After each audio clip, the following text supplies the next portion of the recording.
Okay, so we have his lip cut in. Like I said, I think I'm going to run next. I'm going to take some wood out here. Or I'm just going to use a big U-gouge. I'm going to run some grooves up through here. Okay. It's probably the best way to handle this piece because that U-gouge will waste away that wood pretty good. Otherwise I'll be pecking at it with my little knife trying to get this stuff off. So it'll also give him some depth and break him up. He won't be so round here, right? So I'm going to get the mallet and the big U-gouge.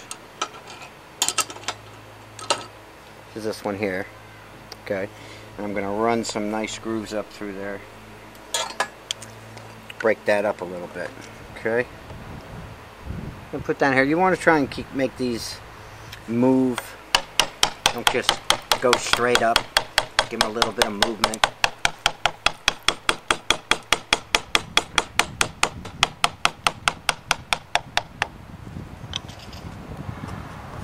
Different ways. I'm going to come to the side a little over here. Got to get some of that wood out of there. I'm not going to worry about what's chipping out right now. This will help me get into some of that and carve it up later.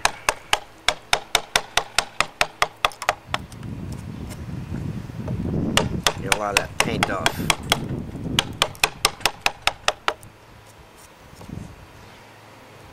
Okay, I'm going to come down over the side here. See what I can take off. It's a tough wood, so I got to break it up a little at a time so it doesn't split everywhere. And give him some highs and lows. Try and give him a little more movement.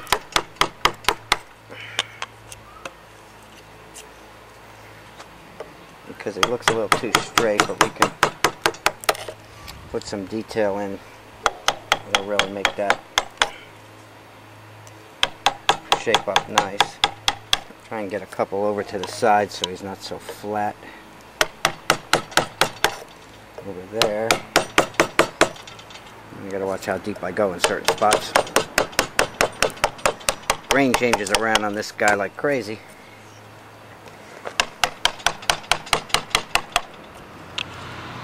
And some of it just breaks out, so you gotta be careful.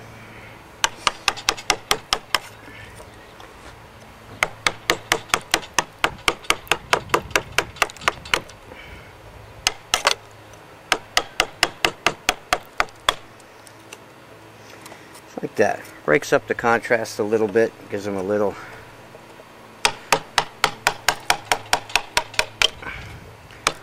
more interesting look than just keeping all that round there. I'm going to take it down a little at a time so I can add a little more waviness to those lines. So make sure I don't take too much off.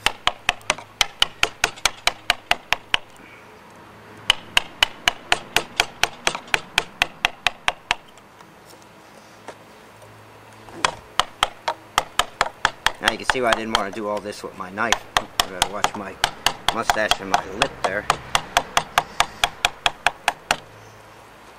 You need to waste away wood, get a big hammer and a big chisel. The best way to do it.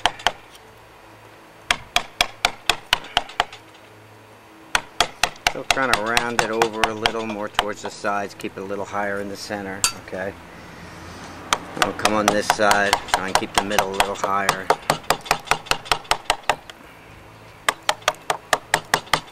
That's why I chose this tool. I can get a lot of wood off and still just angle it and shave a couple little pieces off. It's pretty sharp on those corners.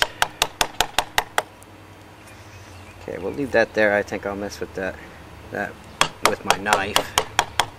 Round that off. And a little more out over here. I can use the V-tool, a small V-tool or smaller gouge to shape these the way I want. Once I get the depth I want.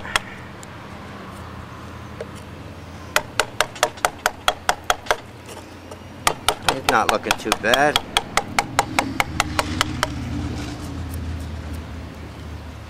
And a little more right here.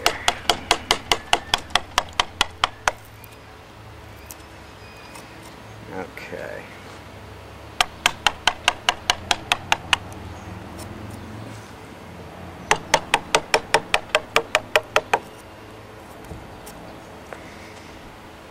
Okay. Like I said, this tool will make short work of roughing anyway. Now, up here, maybe I'll use the same thing. I'll set some of that hair in. I'm going to take some of the paint off here and round this over. And then I'll set it in with the V-tool later, so I'll be careful here. I don't want to take too much off, but I do want to clear that paint.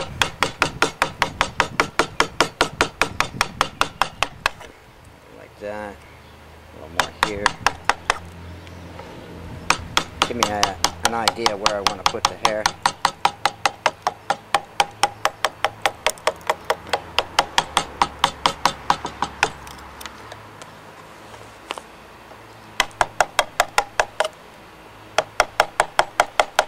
I'm going to take too much off over here, but I do want the paint off some. I'm going to cut that back in. This will get cleaned off up there.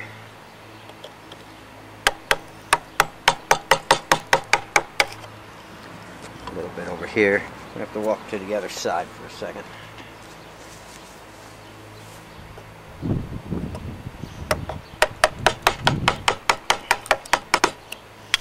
So it's hard to get this angle here. Camera's right my way. So I want to get some of that shaped over here.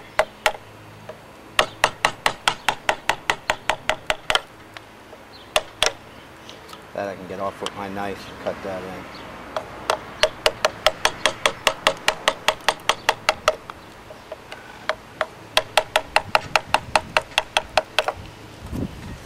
Okay.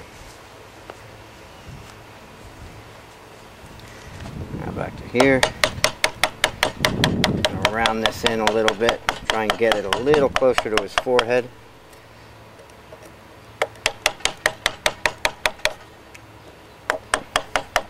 And we'll give him a little texture up there for some hair.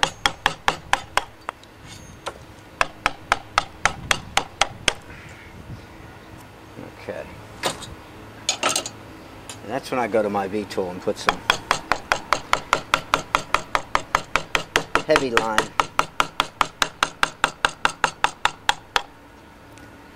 for the hair up here. And run one this way.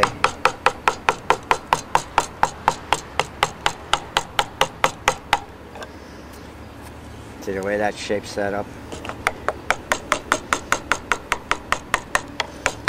Take some of that wood off first and then go in and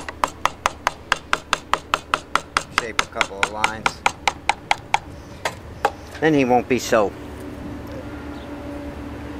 what's the word? You know, instead of just taking it right through here and running lines, get in there with a good gouge and make some waves.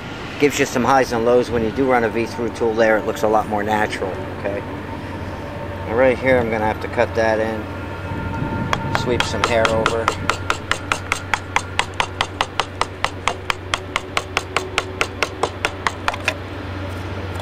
Okay, and then that piece right there. See a nice little wispy piece. Maybe clean up here.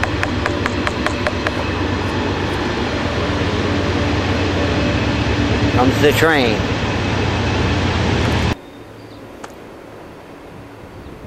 Okay, I shut the camera for a second because we have a creek across the street and the railroad tracks running along the creek, and the train happened to go by right in the middle of doing the hair, and it's loud.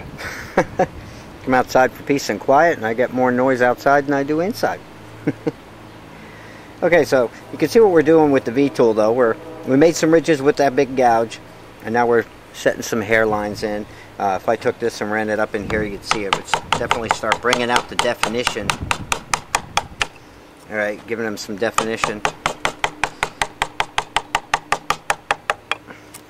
to some of those lines that we put in. All right, you get some depth then. Like I said, I like highs and lows and lots of shadows. Break it up. The more you can break it up, the more natural he'll look. Won't be such a boring carving to look at.